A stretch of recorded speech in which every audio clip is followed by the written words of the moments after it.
Hamilton Lane is out with its own warning, saying that its own 2025 market overview has private markets reaching an inflection point, though long-term fundamentals remain strong. Joining us now is the company's co-CEO, Erik Hirsch. Erik, nice to see you today.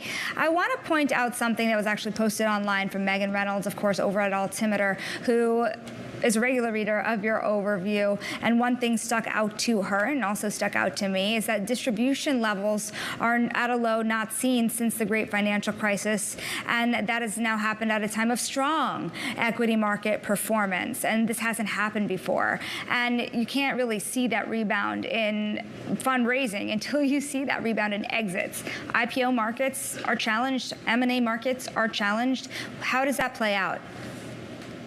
Shanali, great to be back with you. And Megan, thank you for reading the report. I think what I would say is a couple of things here. Distributions are down. I don't think that's so much of an issue of the IPO market. Very few liquidity events in the private markets are actually via the IPO markets these days. Much more of it is just either strategic acquisitions or one fund manager selling to another fund manager. So I think the issue is really more about the sort of uncertainty in the market and the timing that that's sort of resulting in. Today doesn't feel like a great day to sell a business, particularly a business that is strong and performing. Your prior guest talked about what's happening in the credit space. And what I would say there is actually we're seeing signs of continued health, not signs of concern. I'm not seeing leverage levels increasing, and I'm seeing a really good use of dividend recaps as a way to start getting money back to limited partners, and that's a good thing.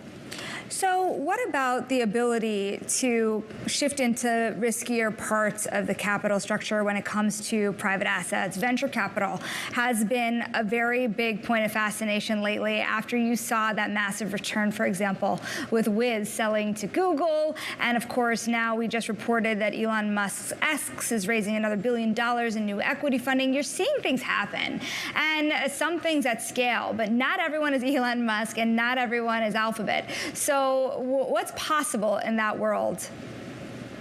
Lots of things are possible, and as you noted, there's continued good activity. The issue with venture is the same issue that there's always been, which is it is the most unlevel playing field in our asset class. So the crucial part for you as an investor is, do you really have access to the right transactions and the right fund managers? If the answer is yes, hey, the water is warm, go on in. If the answer is no, stay on the beach. Don't play. This is not the time to go in there. Venture needs to continue to right-size itself. We often see these successes that garner a lot of press attention, and then inevitably that leads to another fundraising boom, causing too much capital to be in that industry. You want to see more of an equilibrium. We had a little bit of that sort of coming off of the last year or two where you saw fundraising was down and activity levels were lightening up. That's usually a good thing. And I think as long as it stays that way, and if you've got the right access and the right partners, then things continue to look interesting. Erik, what about this push into retail? Something I've been thinking about a lot is private markets, even for big institutional investors right now, have been a complicated place to navigate. So where is there the most interest and ease of access for the retail investor? Shanali, as you well know, because you've covered this for so long, a core part of pensions and a core part of pension success has been accessing the private markets. So it wasn't all that long ago when pension typical allocation was 3, 4, 5%, then it became 10%, then continued performance drivers and diversification has caused it to risen to 15, 20%. But for the typical individual and the individual household, their allocation to the private markets is essentially 0%. And it should be such an important part of people's savings tools as they think about retirement. We have a huge retirement crisis in this country and elsewhere around the globe, and having private markets be part of a thoughtfully constructed portfolio we think is essential. Now, historically, access has been the issue. The minimums that go into these vehicles have been so high that it was really only the role for ultra high net worth individuals, ultra high net worth families.